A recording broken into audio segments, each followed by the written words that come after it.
What's good, family, and welcome to Enjoy the Journey. I am your host, Devontae Lamont, and today I have with me Marquis MJ Hill, who is a speaker, writer, entrepreneur, and he speaks to schools all across the world, and we are just grateful to have him in the building. MJ! Yes, sir. What's good, bro? Man, it's been a great day. It's been a great day, Yes, and it's sir. an even better day. Come on. Because you here. So thank you for being here. I've already told you off camera, but I just admire you.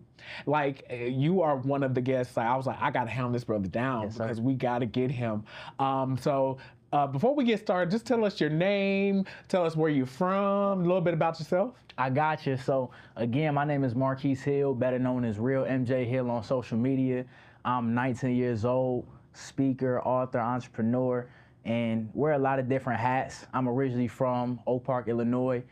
That's close to suburbs to the west side of Chicago. Okay. Ended up moving to Georgia when I was 12, and I've been in Georgia for the past 8 years now. So, just been a journey, and I'm excited to hop into it with you today. Amazing. So I think that's amazing that you're originally from Chicago.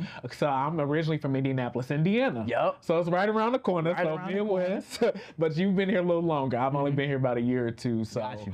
what has it been like for you as a young black male? And I think you came here at a really young age. Yep. What was it like for you from that shift from Chicago to Atlanta? I think it was a big shift in just my environment and what I was used to. When I was in Chicago, everything's close by, and it was like, I remember just going to the corner store with my auntie. We just literally, we walk out the house, we make a left, we at the corner store, we getting our drinks, we getting our snacks, we right back at the house. When I got to Georgia, it was a completely different change in scenery, right? You had horses and these ranches, and you had all of this land, and it was like a whole new terrain for me that I was experiencing. I would say for me, making that shift, it was definitely different. I was younger, so I wouldn't say I had felt such a connection to necessarily the city, but definitely my family that was still there was like a big shift, leaving them in Chicago and coming to Georgia, although I got a lot of family I love out here. Right. But it was definitely a major shift just in that perspective. And other than that, it was definitely, I feel, good for me and needed because it really gave me an opportunity to find different sides of myself, express myself in different ways. And I feel like Georgia, you know, Atlanta has played a pivotal role just in my life and in my growth and my journey. Absolutely. That's so amazing. So you're originally from Chicago, now here in Atlanta. But I read that as a young boy that you had a love for basketball. Love it. So did you play? Yep. So basically my journey for me when it came to basketball started my 3rd grade year. Wow. I was sitting on my grandmother's couch, my grandma Hill, and I was watching the Chicago Bulls, watching Derrick Rose. And I just remember him as a kid, watching him go up and down the court, cross people up, he dunking on people. Like, I knew, I'm like, D Rose, that was my first ever inspiration when it came to basketball. And that's the dream I worked at. Me and my pops used to be in the back alleyway. I had a little basketball rim, real flimsy. I had my little basketball, and we used to be out there working every day, just getting up jump shots. I played Park District. When I moved to Georgia, my entire middle school years, I was locked in, grinding. I remember just, it was either school or sports, and that was it, right? It was, I was waking up at 5 a.m. I was up at 6 a.m. in the morning before my bus came. I'm getting a workout in, going home, showering, going to the bus stop, we gone. And that was my life. Yeah. First to the gym, last to leave the gym, and that for me was my biggest love. And anybody that knows me can tell you, nobody worked harder than me when it came to basketball. I was willing to outwork anybody because I was never the strongest, never the fastest, never the tallest. And that was real life, my love, the game of basketball. So did you stop playing basketball? So summer of my 8th grade year, that's when everything shifted for me. Summer of my 8th grade year, I'm outside playing basketball, just a regular day training. And I remember as I was outside, I went to make this move, and I felt this very sharp pain in my chest. And for me, I knew I never felt something like this before. I got hurt before. I felt, you know, small pains that you may feel as an athlete, but this, it stopped me in my tracks. I remember I ran into the house. I was like, yo, Ma, I just felt this sharp pain in my chest. Can we go to the doctor, just see what this is about? So we ended up booking an appointment to go to the first doctor. The first doctor we go to, I walk in, he takes a stethoscope, puts it up to my chest, listen for my heartbeat. And basically he said, I don't know if my ears are playing tricks on me, but I think I hear 3 beats. Wow. So I'm no doctor, but I know your heart's not supposed to beat 3 times in a row. So I asked him, I'm like, what do you mean by that? He had recommended I go to a cardiologist. So we booked the appointment, go to the cardiologist. I remember when I got in, they plugged up all these wires to my chest. The doctor came in and he ran x-rays on my chest and on my heart. And it's a whole new experience for me. Never happened to me before. I rarely got injured. So basically when the doctor came back with his results, he said, we found that you have holes in your heart. And I'm like, holes in my heart, like this sounds serious. What do you mean by that? And basically he broke it down to me. He said, we diagnosed you with a heart murmur. He said, some people are born with it and they know about it their whole life. Some people find out about it later.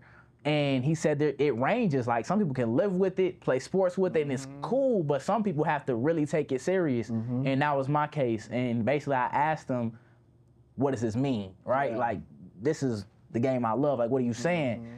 And basically he told me I have to take 2 months off from playing ball.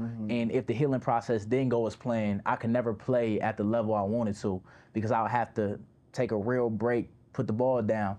And for me, that was a big shift, a big pivot in my journey. And ultimately what I feel helped me find what I now call like my true purpose. Yeah, you know what's so crazy about that, and we have not talked about this, but when I was in 8th grade, the same time, I actually got diagnosed with a heart murmur as well. And I learned it from, I was playing, I think I played soccer around that age. Same situation, I'm having these pains. I remember always going back and forth to the hospital, you know, having to get the CAT scans and all that. So that is a real thing that runs in our Black community. And to hear that from another Black young male that has experienced that, I think that is something that we need to look into in the Black community about how we can, you know, keep our, especially our young boys and our children healthy, safe, and active to help prevent some of these other things. But that's just neither here or there, but I just thought that was an interesting moment to share with you. But now you love basketball, but you can't do that anymore. So what was now your next outlet before you got to who MJ is here, who MJ Hill is now? What was the next outlet after you found out you couldn't play basketball? For me, my next outlet was making these videos. And just to give you some context on that, at the time on social media, I had loved watching motivational speakers like Trent Shelton, to name a few, Inky Johnson, Eric Thomas. As an athlete, I always watched them before my games or before practice. Those motivational videos and their speeches inspired me and kept me going along my journey. So for me, I kind of always saw what they did, and I was like, I love that. But for me, I was just always on the receiving end of it. And I remember during that time, I might have had maybe 5 posts on my social media, all basketball posts. But basically, I had picked up my phone and I started making these daily motivational videos. And for me, it started off as just something to do for fun. My perspective was, since I can't play basketball, I'm going through this difficult moment in my life. Why can't I help another person that's going through a hard time in theirs? And I remember in that time, I started making these videos just every day. Whatever was on my mind and my heart in 8th grade, I was just giving it to the world.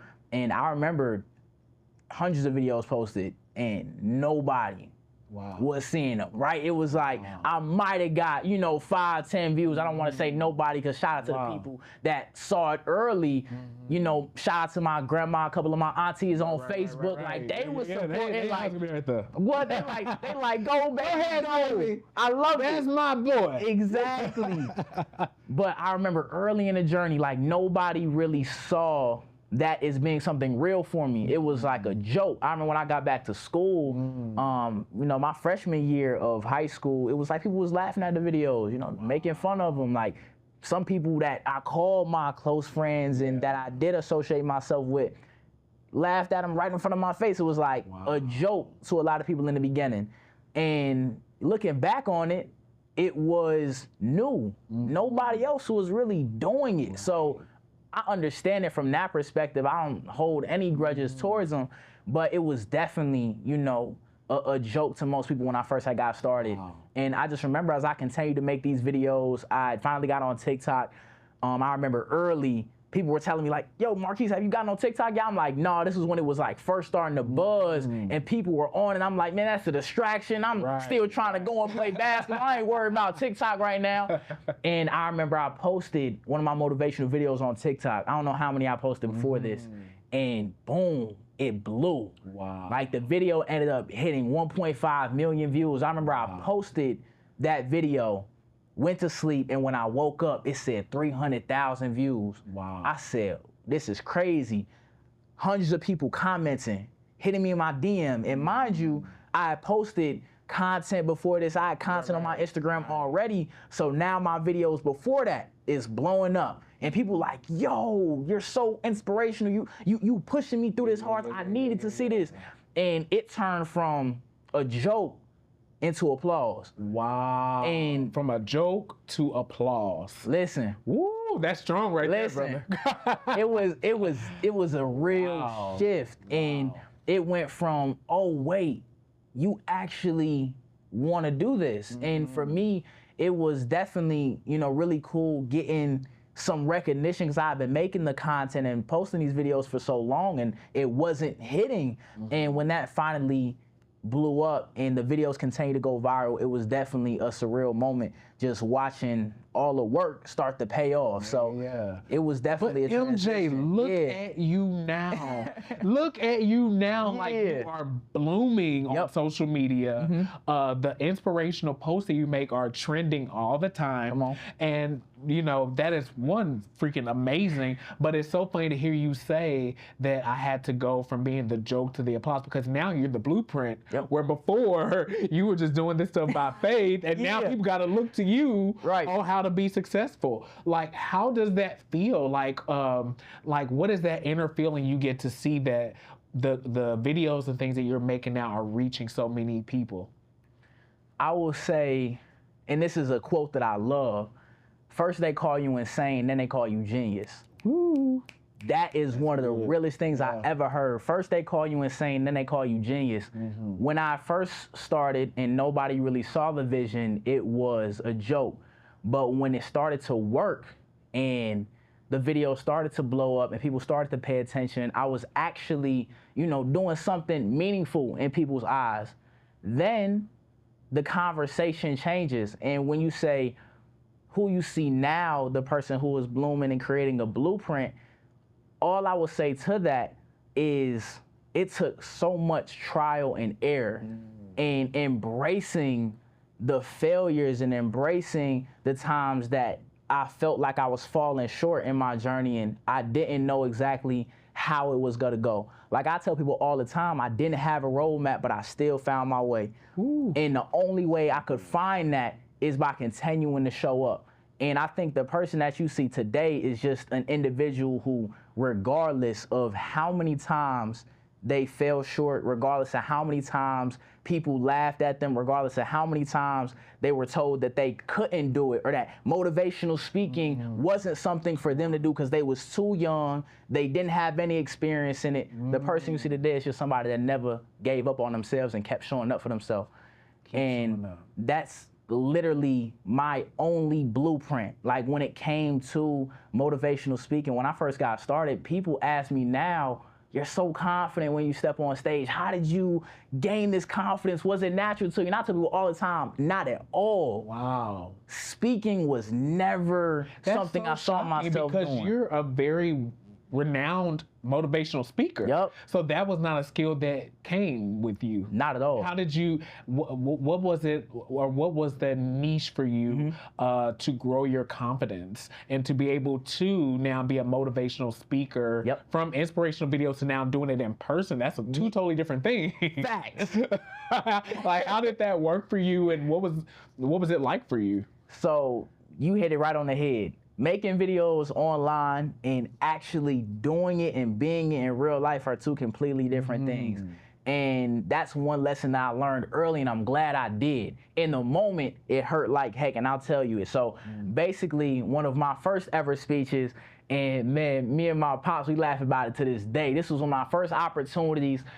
There was an opportunity I had to speak to a group of kids online, right? So this is just virtual. And I remember the teacher had it set up in the classroom, and shout out to the teacher. He's actually in Atlanta, Sammy Regard, right? Okay. Amazing teacher. And at the time, his videos were going viral for basically the students within the classroom. They were making like songs and raps, and it was such a cool environment for the kids. He gave me an opportunity, and I'm so thankful it was virtual. I repeated myself about 5 times in a row, stuttering, messing up. And I don't even think the kids will remember it because they were so young. And I don't even know if Sammy remembers this story. But I remember after getting off of that virtual call, I was like, wow, I am not as good as I thought I was. Wow. And that's a real thing. I did not have the talent that I thought I did. I thought I could just turn on my phone and show up and speak. Not the case. Fast forward, this is probably a couple months later, I got another opportunity to speak at a school, and this was a smaller event. It was pretty much the students and then their parents, right? And they had all came in, and they was like, it's on you. I asked the crowd to restart 3 times. Wow. I stuttered over my words. I couldn't remember my points that I had written down. I asked the crowd, I said, I'm sorry, y'all, can I restart? I asked them that 3 times. Wow. So you can just imagine how that can feel in that moment. Yeah. I'm getting hot, I'm sweating, I'm I'm embarrassing myself. And this is a group of maybe 20 people. Wow. And it took those moments though for me to say, if this is going to be something you do, you have to become it. You can't just say that you are a speaker.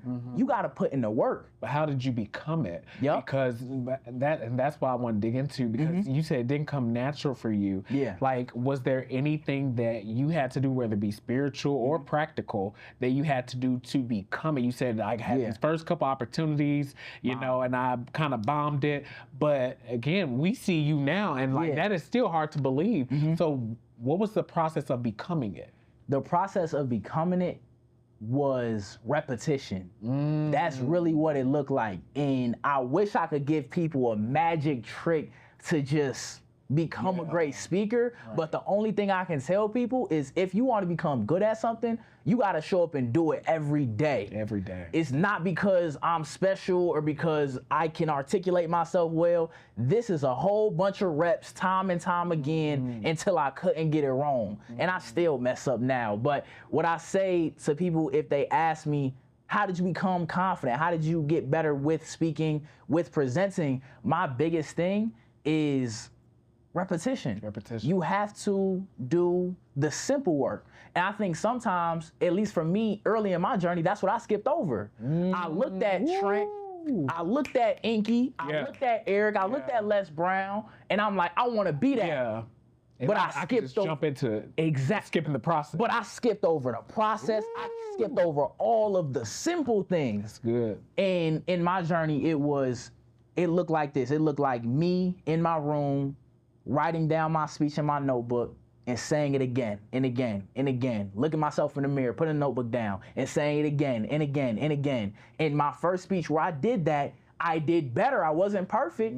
I still messed up on a couple points. I still forgot what I wanted to say, but I kept flowing. Yeah. And from there, it was just as I kept doing it, you learn new things. You fail at times. You have a crowd that's noisier than the last crowd. You deal with a heckler in the crowd who's talking the whole time, and you have to learn how to deal with that. There's so much that goes into it that you just have to learn along the way. But at the base level, the only way to get better at something is repetition and showing up every single day and doing it. Showing up every single day. So you are literally bombing the world with LoveYaself. Yeah. Yeah. LoveYaself is a thing. And every time I see the hoodie or I see the merch, I'm like, dude is doing it. So we have to get into Love Yourself because I'm sure that's how most people know who you are, especially in the Atlanta metro area. So can you tell us about Love Yourself? Like, how did it come to life?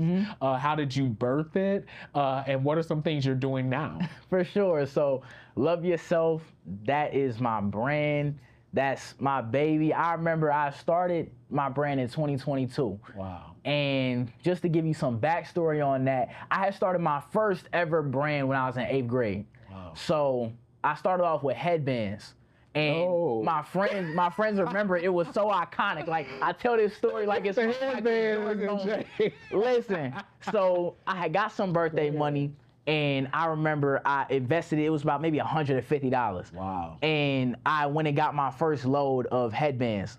I have been writing my cartoon for some years now, but I started in middle school. Wow. And this was an idea that my dad started with early in his life, right? That he gave to me, and I took it and ran with it.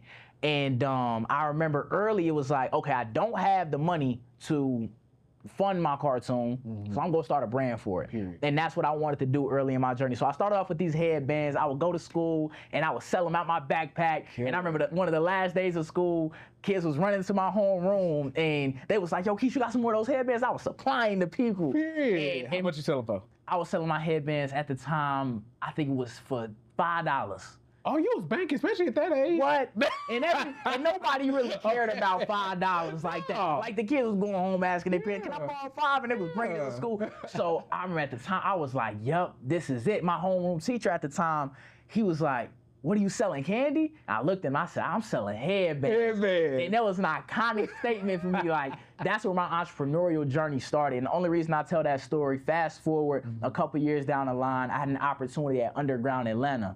Underground Atlanta had gave the opportunity to small businesses. This is post-pandemic, and it gave opportunity to small businesses to go out and to sell their merchandise. So basically, I had a trailer at this point. I created my own mobile trailer, and I was selling at Underground for literally like a year and a half. And I was selling my original brand.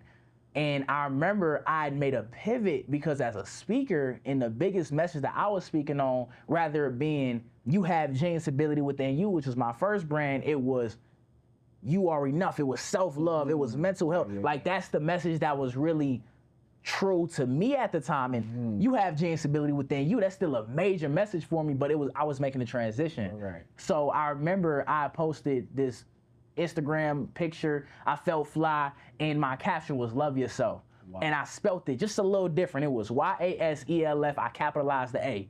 People in the comments kept repeating it, love yourself, love yourself. And I was like, that's it. So it started there with an Instagram caption. I literally started off, it was just the words. It wasn't the heart, it was just the words, love yourself, right? I brought it out to Underground because we're still selling there at the time, and people started to be drawn to it. They was like, oh, what's this t-shirt? Oh, what's this hoodie? And I started to see, oh, love yourself might actually be something. I wanted my brand to really represent love, and that's why I ended up changing it from the words into the heart-shaped logo. And when the heart-shaped logo was born, people were like, yo, what is that? Love yourself. And it started to become that. And I remember, like, one of my first pop-up shops, we only had a few people support it, but they loved it though, and I stayed consistent with it. And it was just pop-up shop after pop-up shop after pop-up shop. My first brand, I ended up putting a pause on that and just really focusing on the cartoon aspect of it. But with Love Yourself, that became my brand and what people know me for. And like, now people be like, you the Love Yourself guy. Like, you know what I'm saying? Like, they'll be like, don't you got that Love Yourself brand? The other day I was going on a walk with my moms. And we walking the dogs, and I passed this car, and I heard, yo, I turned around, I'm like, who is this calling me? And he's like, you got that Love Yourself brand, right? And I'm like, yeah. So it's like, now it's definitely growing, and I'm grateful for everybody supporting me on a ground level. Appreciate you, like, you pulling up on me at a pop-up and supporting. Absolutely. Like, now I feel like the brand is solely being pushed by the people. And it's like, even when I'm not around, people would just tell me stories. Like, I had my Love Yourself video. There was a teacher, right? I was having a conversation with her. She was like, I have my Love Yourself hoodie on in Cheesecake Factory, and I saw somebody else with it, and I walked up on her, and we talked, and I was like, I love that the brand can allow people to be real, authentic, and it's just love. Like, Bro, that's it. I was driving down the street maybe a couple weeks ago, and I saw someone walking down the street in Metro Atlanta with a red Love Yourself hoodie. I'm like, that's Marquis, bro. And that's why I tell you all the time, even off camera, I support you. Even like when I knew you were at Atlantic Station doing that pop-up shop, I showed up because I admire how you became your brand.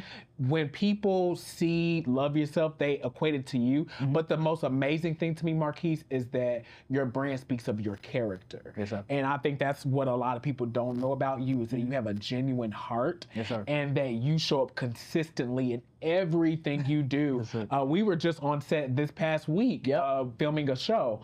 And one thing, I always watch people on set, and I was watching you, and to see that your character of humility and consistency and hard work was even on that set where people may not know who you were. Was so key to me, because here's the thing, people are always watching you.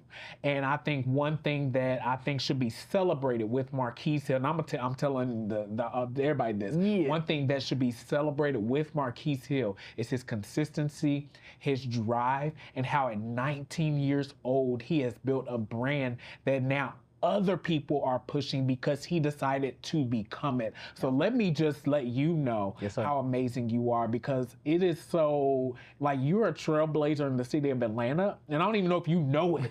Like I even seen a few years, like they gonna have a Marquis Hill Street in the city of Atlanta, make it happen down there at City Hall for this brother. Come on. Because even with there being such a large demographic of young black men in this city, I think you are a figure that needs to be seen.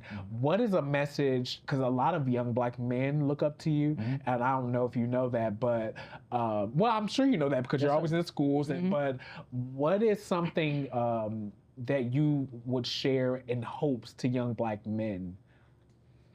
I feel like if I had a message to give to any young black man, it would be to be bold in who you are and never let the world or even your circumstances put you in a box.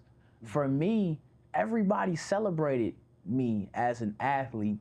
And for many of us young black men, that's what we're idolized for and what we're celebrated for, whether it's sports or whether it's entertainment. And sometimes we can be confined to that. But one thing I will say is there's so many parts of you that you don't even know you have yet. And it's up to you to explore that. And it's up to you to be bold enough to say, I'm gonna take my own route. Regardless of what the crowd says, regardless of what the world is telling me, regardless of the narrative that the world tries to paint for me, it's up to me to create my own narrative and say, I'm gonna go my own path and make my own way. And I think for me as a young black man, it's just showing up for myself, really taking care of myself and my mental well-being, and letting that be reflective of how I show up in the world. And when it comes to my dream and my purpose, really giving it the attention and the energy that it deserves. There's a lot of distractions for us as well. We got social media. As a young man, it's like you have relationships, you have so many things that you could give your time and your energy to. And if I could have a conversation just one-on-one with a young black man, it would be like, give your purpose and give your dream the attention that it deserves so you can bring it to life. So I would say for me, that would be the biggest message. And I know it was a lot in one, but that will for sure be what I tell a young black man. Something I also want to talk about, I was watching, I think I told you this, I was on social media and I was watching you in Illinois speaking at a school, and you were talking with a small group of students, and you took off the hoodie off your back and gave it to this young man. And I was just watching that clip, and I watched like 3-4 short times Yep. because I saw this. He had to be what, middle school, elementary? It was middle school. It was a middle school. Yep. And I just saw this like a light on that little boy's face. Yeah. What is that like for you, and what are you doing with schools? Are you partnering with schools now? But how are you making impact in the schools? Because even on social media, we're seeing kids one by one being impacted. So what is the partnership, or what are some things you're hoping to do with schools and education? For sure. So when it came to me speaking at schools, early in my journey, it was just people giving me opportunities, and it started off with me just doing it for free. And me just going into the schools, and whether it was 10 minutes or 15 minutes, however much I could get at the time, that was it for me, right? When it came to what I do now, as the years have gone on, I'm thankful to now get recommended, and schools will reach out to me and say, hey, we heard about you from this school or this organization or like this company, and we want to bring you in, and I'm grateful for it now. So with a lot of schools that I work with now, it's either I reached out to them, and when I say I'm talking about my pops, that's my team right now. Yeah. He's either reaching out to them and booking a speaking engagement with them, or they're reaching out to me based off a referral. Absolutely. And basically I'm going in and we're creating the experience for them. And for me, when I'm going to the schools, like we had mentioned before, like my biggest message is really around that self-love, that mental health message, and also, very importantly, bringing out the greatness, whatever that looks like for that young man or that young woman in these schools. And for me, it's small moments like that, me taking a hoodie off. Yeah. People ask me, like, Marquis, you never leave a speech with your hoodie on.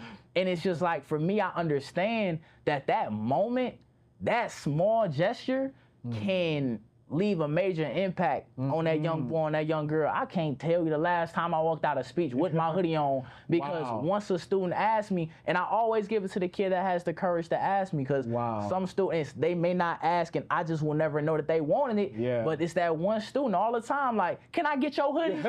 And I'm like, yeah, like, go ahead. When I gave it to that young man, I remember he had walked up to me, and he was just like, man, I wish I could get one of your hoodies, but you could just tell, like, he young, he don't got the finances to go online and purchase a hoodie. Take this one. And like you said, it made his day. It's never about the money for me. It's never about the profit for me. For me, when I go and speak in schools, I'm grateful to get paid for what I do now, but it's never for that. Absolutely. Like I tell people to this day, it doesn't matter if a school doesn't have the money. If I feel it on my heart to go and speak to that school, we go make it happen for the kids.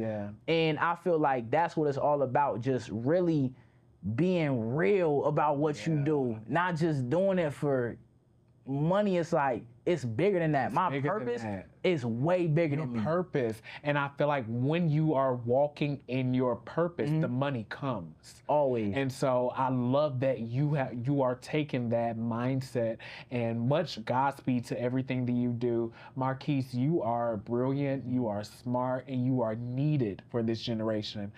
So with our final close of the show, if you could talk to the camera, let them know where they can find you, where can they network, where can people book you, all that information. For sure. So if you want to book me, follow me. My Instagram is Real MJ Hill. That's REAL MJ HILL, and it's Real MJ Hill on all platforms. So REAL MJ HILL. My clothing brand's website is LoveYaself.shop. That's LoveYaself.shop. And if you want to book me to come speak to your school, to your organization, to your company, my speaker's website is realmjhill.com. Again, that's REALMJHILL.com. Awesome. Thank you so much, man, for being here. I appreciate it. You are thebomb.com, and you already know we got some projects we're going to be working on. Be getting with you about some stuff. Yes, sir. I appreciate you for being here, man. Thank you for having me. All right, family. Thank you for another episode of Enjoy the Journey. Until next time.